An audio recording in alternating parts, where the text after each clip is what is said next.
Hey guys, this is Simo Ahava from Finland. I just wanted to do a quick video. This is kind of new to me. I don't really do videos, and I promise you this isn't going to be a trend in any way. But with the recent release of custom templates for Google Tag Manager, I felt like I need to do a bit more in terms of education and documentation.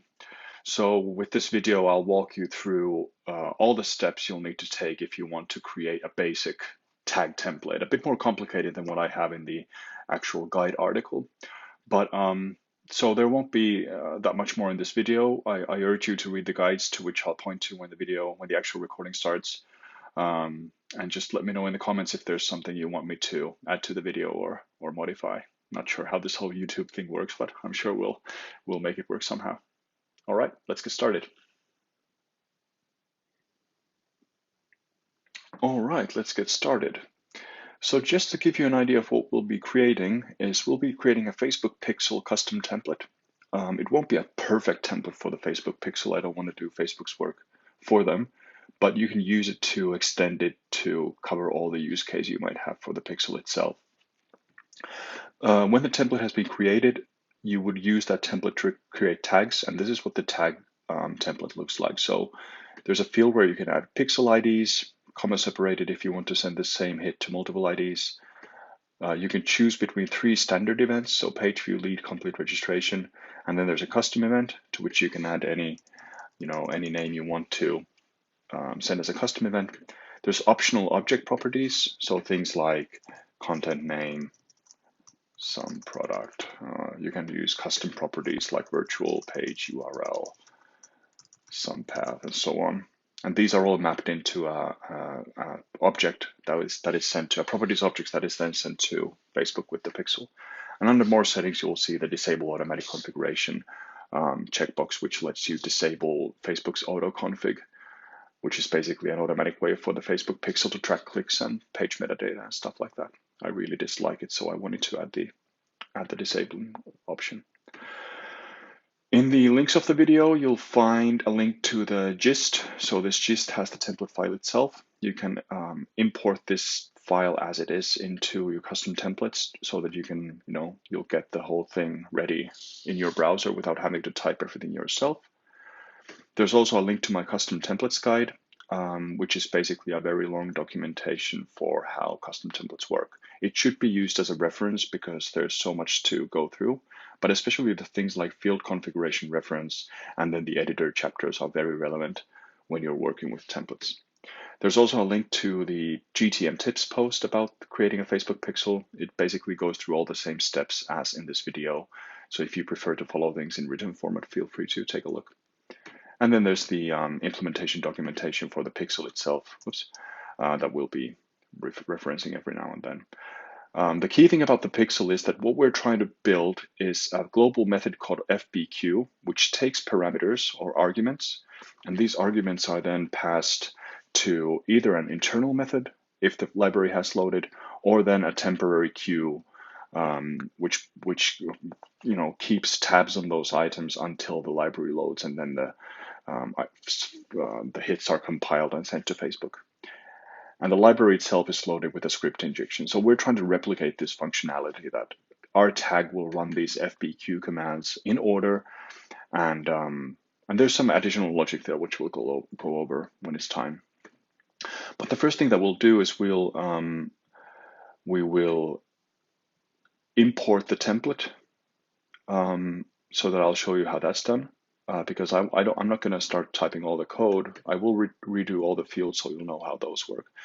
So go to tag templates. I'm assuming you've downloaded this TPL file somewhere on your machine. So go to create a new template. And here we need to import the template file. So choose import from the menu and then locate the TPL file from your desktop or wherever you stored it. And then you'll see that it automatically overwrites the underlying pixel with everything. And I'll just quickly remove these fields because I want to start from scratch with them before we get started. All the code is here, so we'll work with that. So let's start with the editor itself. You can see there are 4 tabs here: info, fields, code, and permissions. The info tab has all the basic metadata about the tag, such as the tag name or the template name, what the template brand is, and if there's some description. The name and the brand are important because they'll show up both in the tag in the template selector you get when you start creating a new tag, but also in the tag itself. And then if you want, you can add an image here, which would replace this capital F image if you wanted to add something. Just make sure that you have the rights to use that. Whenever you make changes, you can always click refresh here and you'll see the change appear in the preview. So this is a good thing to do every now and then, is to remember to refresh the preview. In fields is where we'll actually add the fields. Now the template has no fields, so we'll need to add some fields. The code contains the editor that actually takes all the user input and compiles those into whatever the tag needs to do. And permissions has a number of permissions that we'll need to set for the for the code to work. So permissions govern the APIs that you use, because the templates use a special kind of sandbox JavaScript that requires you to use different APIs for running very normal browser JavaScript tasks. These permissions then tell you that, are you allowed to, use specific keys. I'll actually go ahead and delete these as well, and we'll start from scratch with those two, just so you know where I'm going with things. So let's start by creating the fields. We have 4 fields that we need to create. We need one for the pixel ID, one for the event selector, one for the table that contains all the properties, and one for the checkbox that disables the automatic configuration. So we'll start with the text input field. The name of the field is extremely important because that becomes the name of the property that returns the value the user added to the field in the code editor. So whatever you type here is what you'll be referencing in the code editor itself. So because this will host the pixel ID, we'll just name it simply pixel ID. So that's capital I before the D. And now you can see that the field already appeared here, but it's pretty boring. There's no text, there's nothing here. So the way these fields work is that behind this cogwheel, you'll find different field configurations. And these field configurations govern how that field looks, how it works, how it validates, and so on. And what we'll need to do for the pixel ID field is we'll need to add a couple of configurations. You can see the display name is automatically toggled. So we'll keep that on because we need that. We'll add the always in summary. We'll add help text. We'll add some validation rules and then a value hint. So those 5 configurations are the ones we'll use for the text input. In the value hint, this is where you'll basically give a placeholder for what the user should input into the field. So this can be something like, for example, Simo Ahava, if the name is a name field, for example.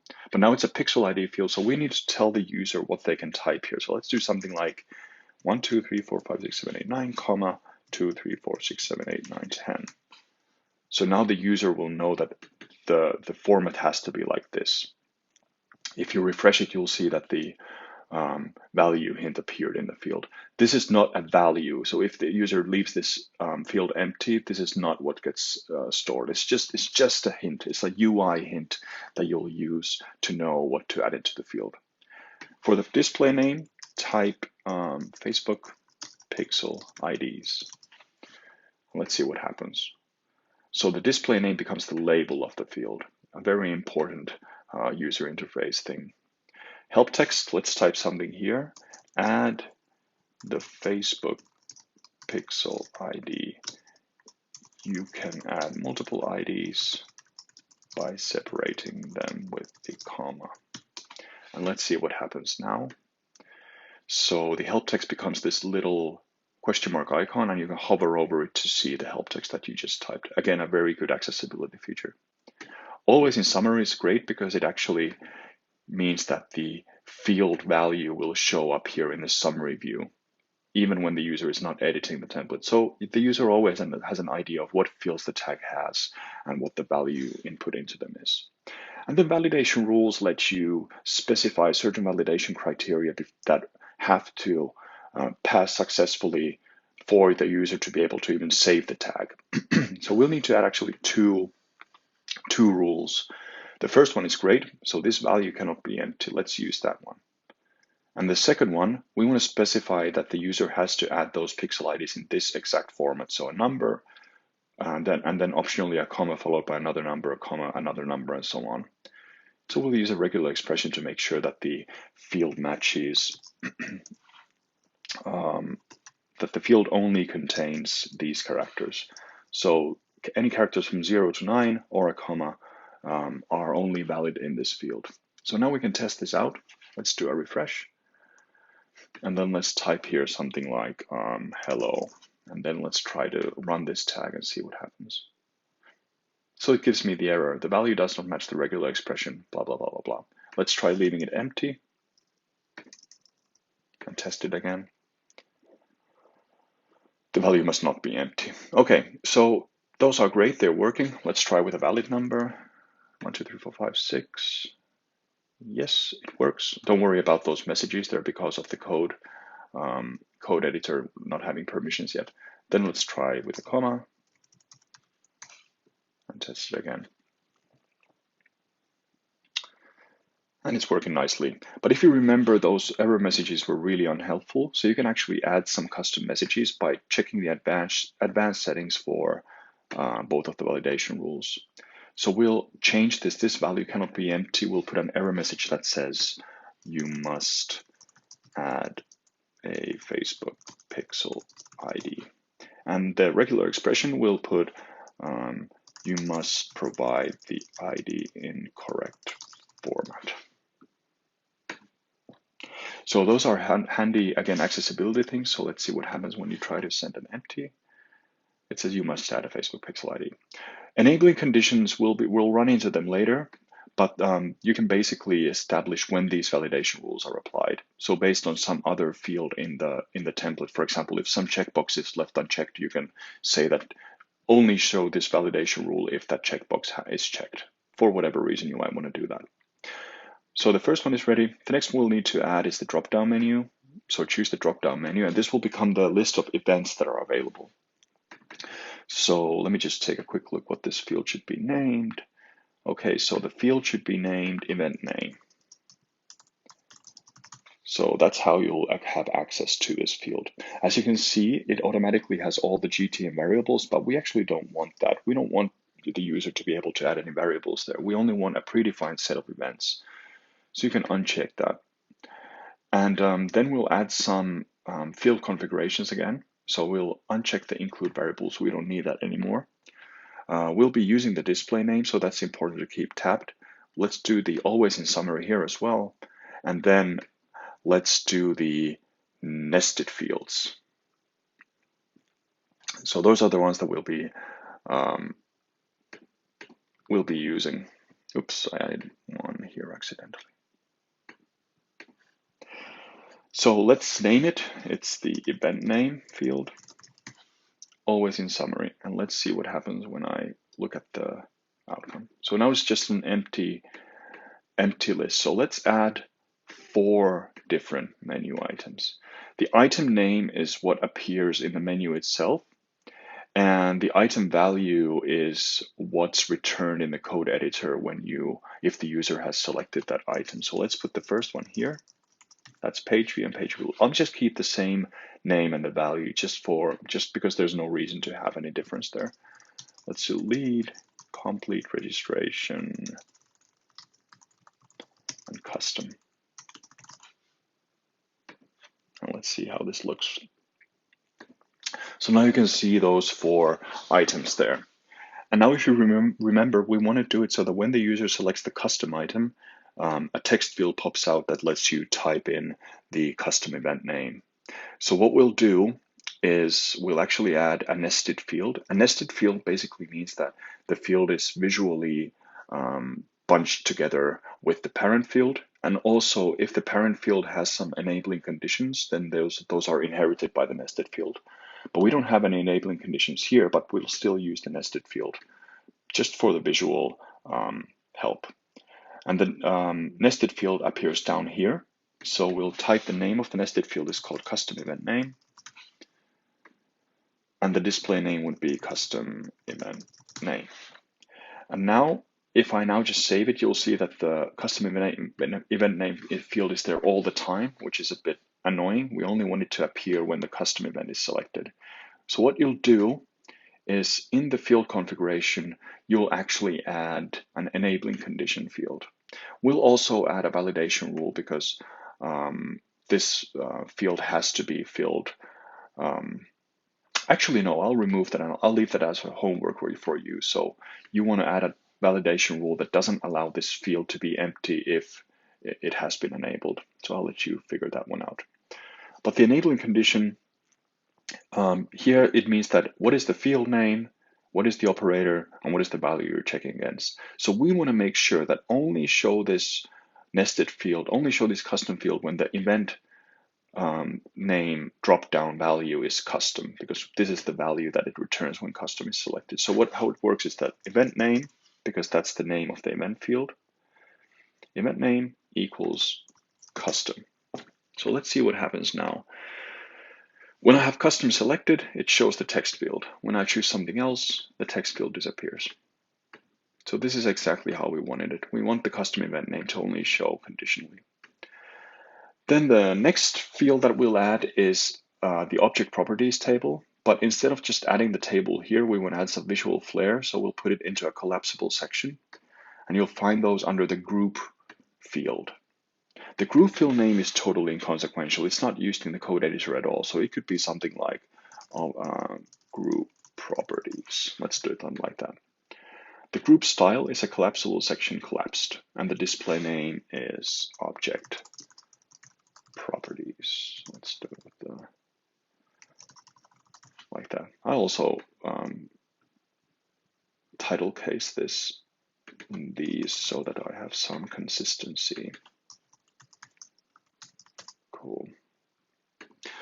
So object properties is the name of the section, and what as you can see, it appears down here. It does nothing right now, so it's a bit boring, but we'll add a nested field to that. And now it has to be nested so that it would be included in the group. So we'll add a nested field of a simple table. And a simple table is nice because it's just columns and rows. There's no extra complexity to it. It's similar to how you would add fields to a Google Analytics tag, for example. The name of the field will be, let me take a look again at what the field name should be. It's property list. So the field name is property list. This is what the code editor will use. And it has two columns. The first column is called property name, and the internal name is just name. And the second column is called property value, and the name is value. And both are text fields because we want the user to be freely able to add stuff to them. There's no display name here. We'll just use the name of the group as kind of what this field is supposed to do. So we can uncheck the display name. Check the new row button text field configuration. I'll show you what that does soon. One thing we want to do is with the property name field, we want to show the advanced settings and make sure that require column values to be unique, because you can only add one single property name per tag. So you can't have multiple content IDs properties, for example. There can be only one content IDs property.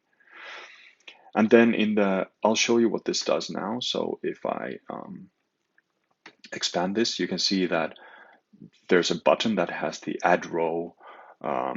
Add row would be what reads data file, but I added the field configuration, so it's now just empty. So let's add something here, add property, to make it a bit more explicit. So now we have add property here. And when you click that, you can see a new row appear with the property name and property value. And these are all then stored in an array where each item in the array represents one row that's being added here in the code editor. And we'll need to use a special API that then maps this into the kind of object that Facebook requires. And that's it for the property list group. And then the final thing that we need is the kind of more settings group that has things like disabling the automatic configuration. So we'll add a new group. This could be like group settings. Again, the name is completely inconsequential. It's a collapsible section again, and the display name would be more settings. And then the nested field would be a simple checkbox field named, I'll check that out again. It's called disable auto config. And the checkbox text is disable automatic configuration. And let's just add a help text just so that it's a bit more clear what it does. So check this to disable Facebook pixels automatic configuration, which tracks clicks and page metadata, etc. automatically. Not the best help text in the world, but you understand what you should do. So you can add some flair to it if you want to. So now we have under more settings, we have the disable automatic configuration with the help text. And you know what? That's it for the fields. We've added all the fields that we want to. Feel free to add new stuff such as user properties, other settings that you can configure in the pixel if you want. It's all up to you to do however you want. So right now, let's jump into the code side of things. And I'm wondering how I'll do this. Actually, what I'll do is I'll remove it from here. So I'll just remove that and I'll just do a quick copy paste it to another document that we can then use to when I forget what I'm supposed to be doing. So the way that this sandbox JavaScript works is that it uses APIs to govern what kind of interactions you can do with the global namespace, for example. So if you wanted to access an object in the global namespace, you can't just do like var something equals window.fpq. That won't work because the window parameter has been suppressed in this editor. You actually need to use an API to refer to this global variable. Another thing to note is that there's some ES6 syntax available, so you can use things like const and let. They both work, so I recommend that you start using them just to get in the habit, because ES6 syntax will be coming to regular browser JavaScript soon as well. And it's already there in many places. GTM is still lagging a bit behind. So if you remember from the implementation, we need to create a global method called FBQ. And we need to then pass arguments sent to the FBQ method into the queue, and we need to load the library. So let's start with the library load, actually. The code editor has basically three things. So one is the APIs that you'll use. One is the data object. So the data object has all the contents the user has input into these fields, and you refer to individual fields with their name. So if I wanted to fetch the value that the user has added to the pixel ID field, I would do something like pixel ID equals data.pixel ID. And then I can log that result somewhere. The tag templates always also require the data.gtm on success call somewhere. So that signals that the tag has completed its action successfully. So with the APIs in place, with the data object in place, and with data.gtm on success running, you could basically run your code very easily. So what we'll do is we'll start by adding the script injection. So that uses an API called inject scripts or inject script, and you fetch APIs with the require command. So require inject script basically means that let me use the inject script API, and we're just storing it in a local variable to make it easier to use. Inject script takes 4 parameters.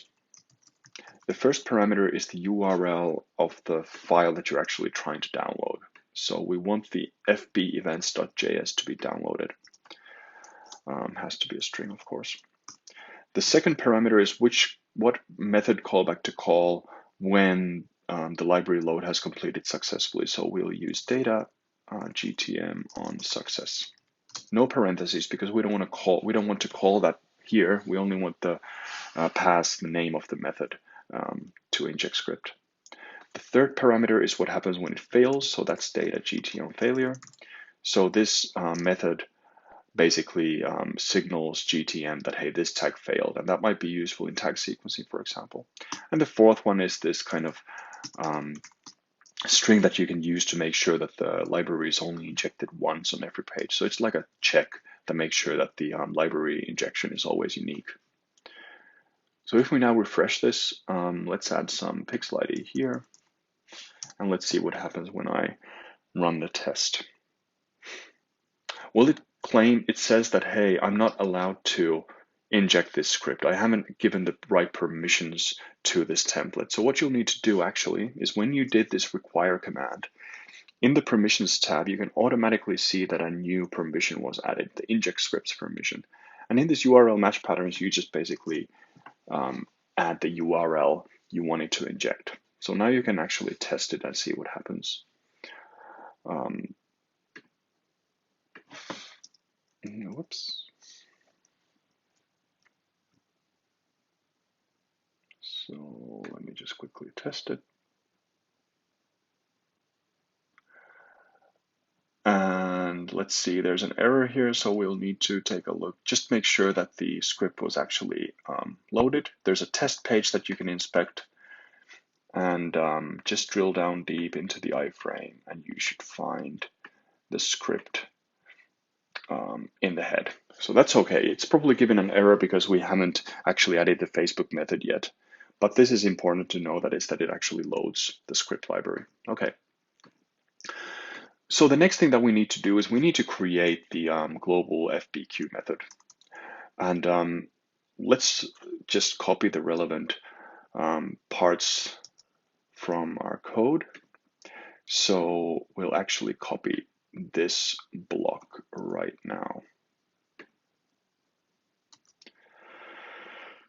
And there's a lot of warnings here because I'm trying to use these APIs. So let's add some API calls here. We'll use copy from window. Copy from window is an API that lets you query whether a global variable actually exists. And if it does, it creates a local copy of that variable. So we'll need copy from window. Another one we'll need is set in window. So as the name implies, it lets you write a global variable into the window object. Very important because we need to write the FBQ one. Call in window means that you can actually call a function in the global namespace. So you don't have to create a local copy of it. You can directly call it. Let's have that one as well. Alias in window lets you create a copy of a global variable into another global variable. So that's again something that the Facebook pixel requires. And the last one is create queue, which creates an array in the destination. So you can specify a global variable or a property of a global object, and it will create an array into that property. So again, very useful for the pixel. So now I've created all the, or got rid of all the warnings by requiring all the necessary APIs. So let's see what happens. Here, we're creating a local variable called FBQ that will function as a clone of the global method for running our commands. And so we could run here in the template code after that get FBQ has been run. We could run like this to initialize the FBQ queue with the pixel ID. But let's not get ahead of ourselves. So when get FBQ is executed, it first checks if the FBQ method has been defined globally. And if it has, it simply returns it and stops running this function. So it returns the FBQ method from the global namespace. So now our local FBQ is a perfect copy of the global FBQ method.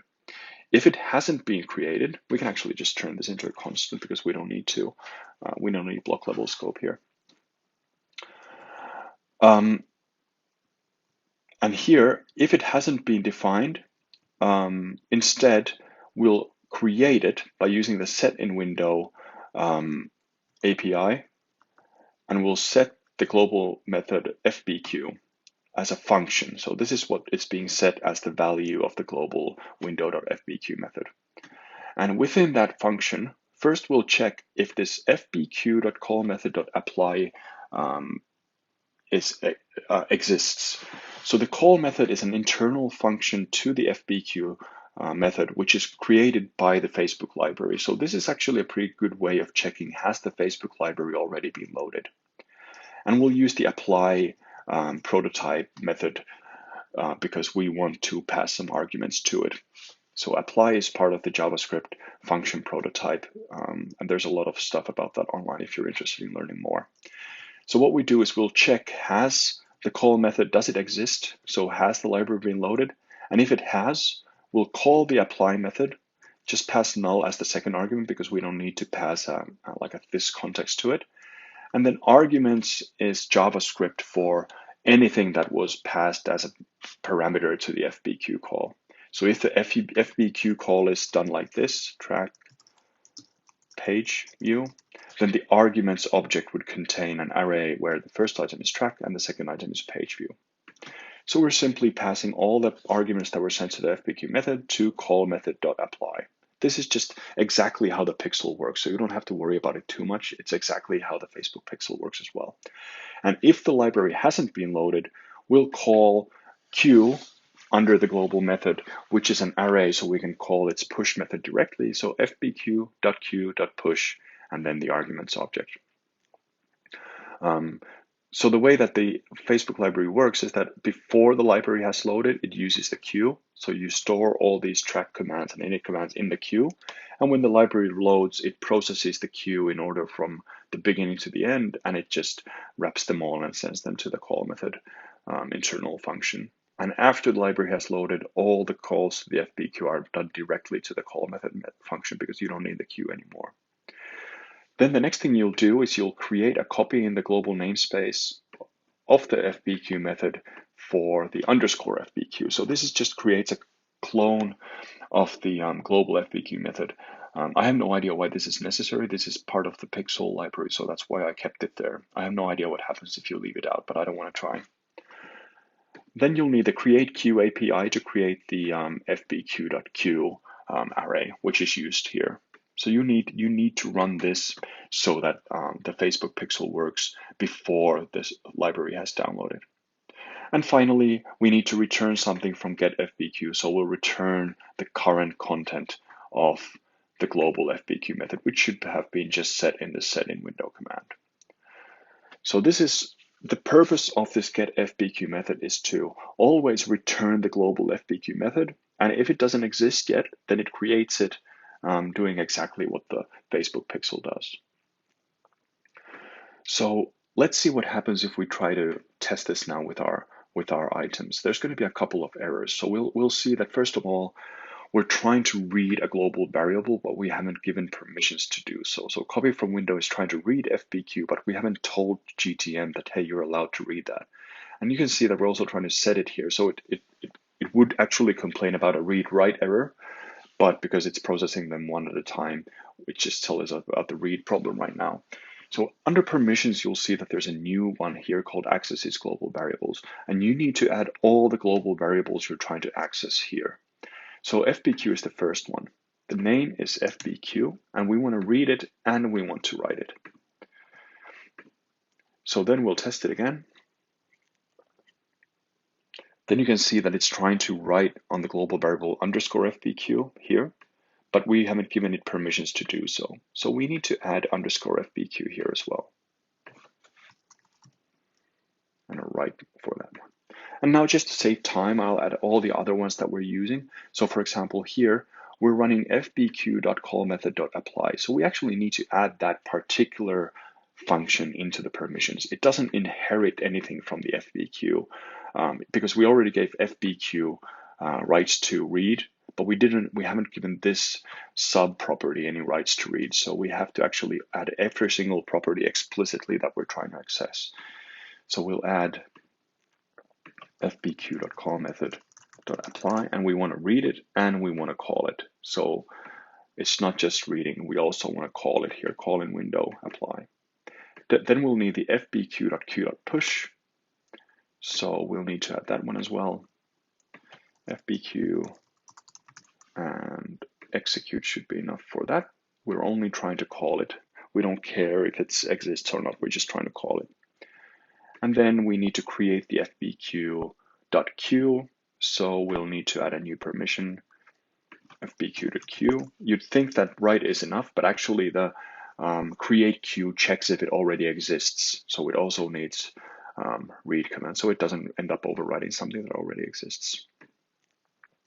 And now we've added all the global items that we'll need, so we can test and see if there's any other errors. No errors here. So now we could actually just do a very quick test. Let's try it like this, see if it works.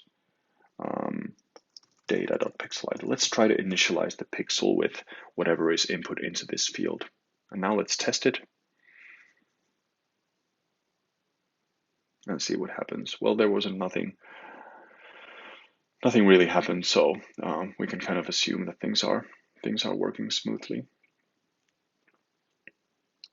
Well, let's do a complete example actually. So let's do also track page view, and then let's test it. Cool. So now you can see that the Facebook pixel helper actually found that a page view had been sent. So our template is working perfectly. We've added all the permissions, and we're done with this video. Well, not quite. We'll need to add some logic to process what's been added into these fields. So the first thing that we'll need to do is, because we've made it optional to send multiple pixel IDs in the single tag, we'll need to add something that keeps tabs on which IDs have already been initialized, because the Facebook pixel can only be initialized once per page. So we need to prevent this template from trying to initialize a pixel that has already been initialized. So we'll create an array for that. Let's call it init IDs is the local name, and it uses a global name called FBQ IDs. Let's call it like that. So this is a completely custom. You can add whatever name you want there. It's just important to make sure that it's unique. And if it doesn't exist, we'll just create an empty array. So the init IDs will store the IDs that have already been initialized. And now if you remember, we're trying to read from this variable. So we'll need to add some permissions for it as well. We're also going to write into it, so remember to check write as well. And then down here, after we fetch the reference to the global method, we'll start doing some logic here. So if you remember that this is called the pixel ID field. So what we'll do is data.pixelID. Actually, let's store pixel ID locally as well. So const pixel ID equals data.pixel ID. Right, so now in the local pixel ID field, we have whatever is input into the pixel ID field in the tag itself. And here we'll do pixel ID split. So we'll split it by comma. And then for each IG that was split by a comma, we'll run a function. And this function will contain basically all the logic, because we want to encapsulate all the logic in this looper so that all the commands are sent to the correct, to the endpoint, and to both of the pixels all the pixels that have been separated by a comma. So the first thing that we'll do is, now we've loaded the global variable init IDs, we'll check, does init IDs already have this pixel ID in it? So let's see if init IDs index of ID equals -1. So if the init IDs array does not include the pixel ID, we know that we can actually initialize this particular pixel ID. So we only want to do this once. So that's what we'll do next, is we'll push this ID into the array, and then we'll write that array into the window FBQ IDs, init IDs, and set the final parameter as true. So the true means that it actually overwrites the global variable if it already exists, and we want to do that. So the init IDs now contains the two IDs, 1, 2, 3, 4, 5, 6, and 2, 3, 4, 5, 6, 7, after they have been initialized by the pixel. And then the one thing that we'll do here as well, because this also needs to be run just once, is if data disable auto config. I think that was the name of the field. Let's take a look. Disable auto config, yes. If data.disable auto config, then we'll run fbq set auto config pixel. I'll need to check what the actual command is. We'll copy this one.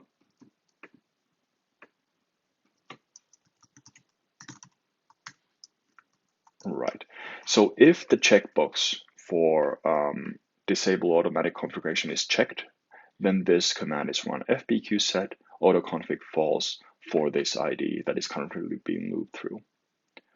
So now we've managed to loop through all the IDs and initialized all of them. And what we now need to do is, within that loop, we need to actually run the command that this tag is. And for that, let's create a couple of helper variables. So let's take the event name first. So event name equals data.event name. So now if the user chose page view, event name will be page view. If they chose lead, it will be lead. And if they chose complete registration, it's complete registration. If they chose custom, it's custom. Uh-oh, we don't want it to be custom. We want it to take the value from the custom event name in case the user has chosen the custom option. So what we'll do here actually is do a ternary check. If the event name equals custom, then set it to the field name is data.custom event name. If you remember, it's over here. Data.custom event name. So we'll do like this. And in all other cases, just use the data event name. So now we have the event name in check. The next thing that we'll need to do are these. Actually, let's do the track command next. So when we call the Facebook pixel with the command, we'll be using something like this for the standard group. So the standard events use the track command, page view, lead, complete registration. But we don't actually want to use this track command because that would send it to every single pixel that has been initialized on the page. And that's fine if you're just using this single template. But if you create multiple templates, like one for the page view, one for the lead, one for the complete registration, you might end up actually having a bunch of data duplication there. So we'll just add some granularity. We can use this track single command, which lets you specify to which pixel ID you'll actually send the hit to. So this is very useful because we can actually use this loop here to use the track single command.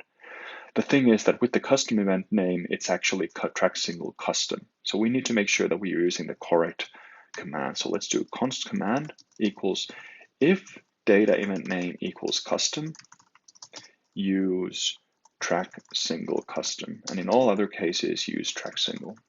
The ternary operator is just beautiful. I really love it. So it makes these things really trivial.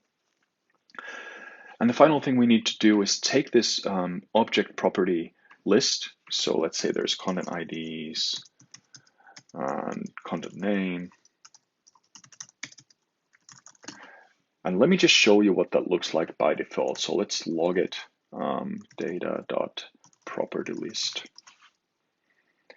Yeah, we can leave all that. And then we need to add the log variable. So that's another API, log to console. So let's take a look at what's logged to the console when you do that. So this is what it looks like. Each row is an array. An array is the table, and each row is an object where the property name is stored under the key name, content IDs, and the value 1, 2, 3 is stored under value. And then the second row, name, content name, value, something. So this is not the format that Facebook wants it. Facebook wants it actually in the format content IDs 1, 2, 3. Content name, something. So we need to map this. We need to turn this array into a single object where each property name is its own property and they're accompanied by their respective values. Luckily, there's a really great API for that called make table map. It has no permissions associated with it, so it's very easy to use. And the way it works is like this. Const props, that's the local variable we'll use. Make table map data property list. And then we'll need to specify what is the name of the pivot. We need to tell the pivot basically what's the name of the key that will be the property name. So that's actually just name. And then we need to give it, this is the second part of the map that we'll use, so value. You'll need to make a check for if the property list actually exists. And if not, just use an empty object. So you need to make sure that there are actually items in the property list. So, and now I'll just log that prop so you'll see the change. Let's do log props and see what happens. Yeah, so here's what the array looked like. So name, value, and this is how it was mapped. Content IDs 1, 2, 3, content name, something. And this is why you wanted to make those columns unique. You wanted to make this property name column unique because you can only have a single content IDs parameter in this object. So it's very important that this column is unique. So we have all our components now. The next thing that we'll do is in the end of the for each loop, you'll just run the command itself. So it becomes like this: Facebook command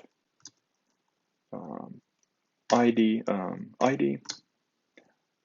event name props.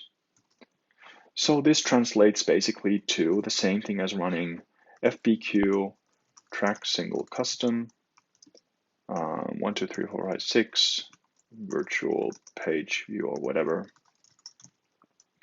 and then a list of properties such as content IDs 1 2 3. So this is the same thing. This is just, these uses these abstractions that we just created, so it makes it a bit more nicer to read and easier to edit in the future. So let's see. I think we have all our components in place. So let's play around with this a bit. Let's use these two. Let's create a page view event that has no properties and no automatic configuration. I'll just remove the log API as well because we don't need it anymore. And let's see what happens. Testing it. So you can now see that there's a page view for 1 2 3 4 5 6 and a page view for 2 3 4 5 6 7. So it sends the page view correctly to both endpoints. Let's try something else. Let's do a lead. And let's add a property to it. Let's do something like, no, let's do a custom event. That's more fun.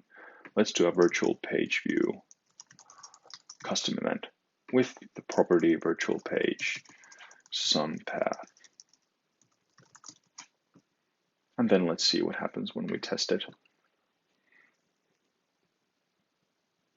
So you can see that there's a virtual page view sent to 1 2 3 4 5 6 with the custom parameter virtual page some path, and same to the 2 3 4 5 6 7. So I think I'm very happy. I think it works now as it should. We can now save it. And then let's actually create a tag and test how the whole thing works in a real GTM environment. So if you go to tags and then select to create a new tag, you'll find your template under the custom fields or custom templates. And let's add let's add 3 just for the fun of it. And let's send a page view first with no special settings. Let's disable the automatic configuration, send that on the page view, all pages, sorry. And let's name it page view.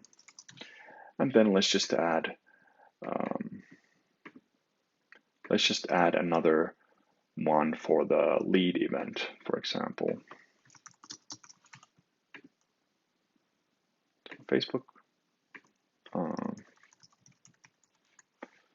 lead. Let's set up some property. I don't know what property the lead event takes, so let's say something like lead target, CMO, and lead source. Let's disable automatic configuration, and let's send this on a custom event. Let's just create something. Let's send a custom lead event. Okay. Let's save the whole thing. Just double check 1 2 3 4 5 6 2 3 4 5 6 7. Let's make sure I have the same IDs. Oh, I have the third one. I'll just remove the third one. There's going to be too much stuff otherwise. That's it. Then let's go to preview mode. Everything should be fine. Then we can go to my site.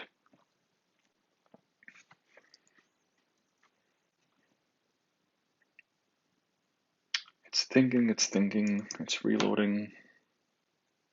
So now you can see, first of all, that the Facebook page view was sent to 1 2 3 4 5 6 and 2 3 4 5 6 7. Those are fake IDs, so obviously it doesn't work properly. There are no errors here. The Facebook pixel has been fired. You can actually check what its fields are by opening the tag in preview mode. And then let's dispatch the custom event. So that was data layer push event lead event. So 2 more pixels fired, the lead with custom parameters, lead source and lead target, and the same thing to the other pixel.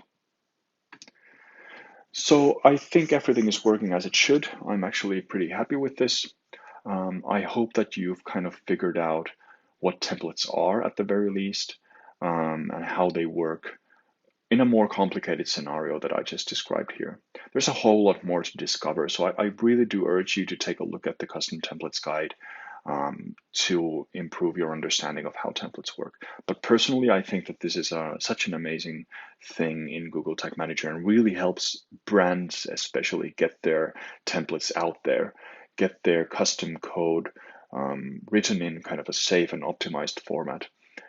And it also lets you get rid of some nasty things like the content security policy for unsafe eval, because this actually compiles all the code into the container JavaScript when the container is created, so it doesn't use any kind of customizations to turn your custom code into something else. So enjoy templates. I'm looking forward to seeing what other people manage to create, and I hope that we'll see like a global library of templates very soon. Thank you for your patience and sorry for this totally unprofessionalism in this video. I'm not used to doing videos like this, and I'm not sure that I will do many of them in the future, but I hope this was very useful to you. Bye.